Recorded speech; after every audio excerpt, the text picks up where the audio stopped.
Hai pelajar, saya Cikgu Kartik. Okey, hari ini kita akan sambung satu lagi bahagian dalam bab keusahawanan, iaitu bahagian yang kelima.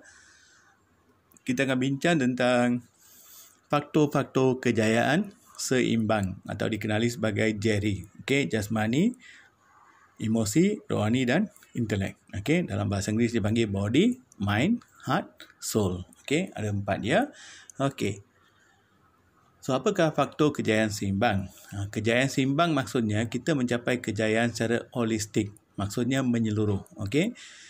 Ada yang memang cergas, okay, aktif, tetapi emosi tak stabil. Ada yang emosi stabil, tapi tak jaga jasmani. Okay? So, keempat-empat ni perlu dijaga dengan baik. Okay? Jadi, kalau kita berjaya menjaga keempat-empat aspek ni dipanggil kejayaan seimbang. Okey, maksudnya kita mencapai kejayaan secara menyeluruh dalam keempat-empat aspek atau dikenali sebagai JERI. Okey, jasmani, emosi, rohani dan intelek. Okey. So apa dia jasmani? Jasmani ni berkaitan dengan aspek fizikal atau tubuh badan kita. Okey. Kenapa aspek jasmani ni penting? Kalau kita ada tubuh badan yang sihat, kita dapat melaksanakan tugas dengan baik dan boleh mencapai prestasi kerja yang cemerlang. Okay? Orang yang selalu jatuh sakit, yang tak sihat ni, mereka dapat prestasi kerja yang rendah. Sebab mereka tak boleh tumpukan perhatian dalam kerja dan sebagainya. Okay? So, aspek fizikal ni boleh ditambah baik dengan bersenam. Okay?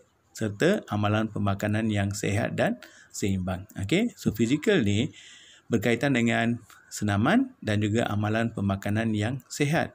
Orang yang selalu bersenam, jaga makanan, dapat menjaga fizikal mereka. Tubuh badan mereka lebih sihat dan mereka dapat mencapai prestasi kerja yang cemerlang. Okay, berikan satu contoh. Seorang usahawan perabot memastikan dia bersenam selama 45 minit setiap hari untuk pastikan tubuh badan yang sihat. Okay, itu dipanggil faktor jasmani. Okay. Yang kedua, emosi. Okay, emosi ni merupakan aspek dalaman. Okay, aspek dalaman individu itu berkaitan dengan perasaan individu. Okay, it's about your heart. Okay, itu dipanggil emosi ya.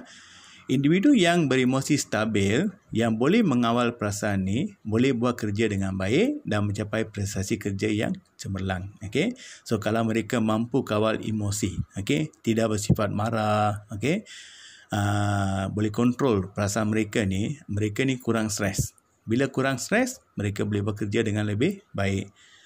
Macam mana nak baiki aspek emosi ni? Of course, kena hadir sesi counselling. Okay? Menghadiri program pengurusan stres, okay, dan sebagainya. Jadi, kalau kita boleh kontrol emosi, kita boleh buat kerja dengan lebih baik. Okay?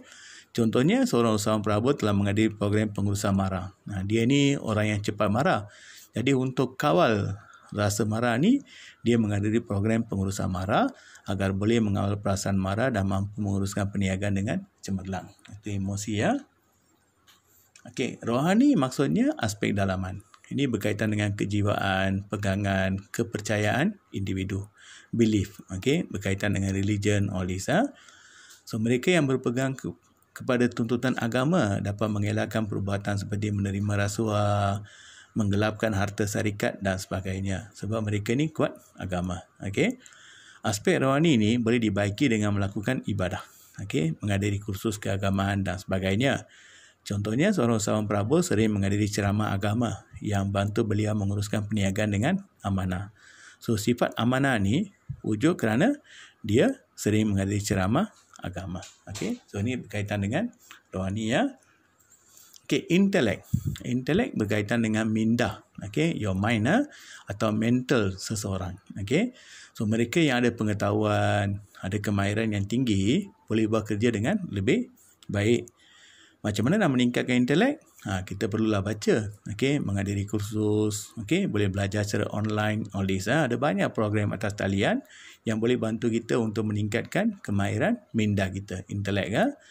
Contohnya, seorang usahawan perabot sering membaca buku pengurusan untuk meningkatkan kecekapan dalam pengurusan perniagaan. So, kebolehan pengurusan dia meningkat sebab dia banyak membaca buku pengurusan. Okey, itu berkaitan dengan intelek. Okey, ingat ada 4 jasmani, emosi, rohani dan intelek. Okey, untuk setiap satu, ingat maksud, apa kesannya. Okey, apa kesannya jika intelek ni wujud atau tak wujud.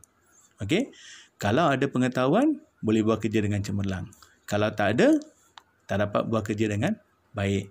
Yang ketiga, apa caranya? Okey, cara untuk meningkatkan kebolehan intelek kita. Lepas tu berikan satu contoh. Fakta, uraian, kesan, tindakan, contoh. Fakta, uraian, kesan, tindakan, contoh. Okey, ini berkaitan dengan faktor kejayaan seimbang. Okey. Contoh soalan, nyatakan faktor kejayaan seimbang.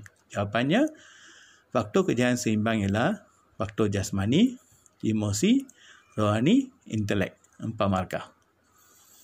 Uraikan faktor kejayaan seimbang. Okey, 2 faktor ya. So, bagi faktor jasmani, bagi satu uraian. Jelaskan 2 faktor kejayaan seimbang. Yang ni, 1 fakta, 1 uraian, 1 contoh. Okey, yang ni pun sama. Berikan 1 uraian, 1 contoh. Okey, this also same. So, jelaskan, make sure bagi contoh yang sesuai. Okey, so ni soalan-soalan berkaitan dengan faktor kejayaan seimbang. Okey, so harap apa yang cikgu sampaikan ni bantu kamu. Jangan lupa subscribe dan wish you good luck. Okey, alright, bye.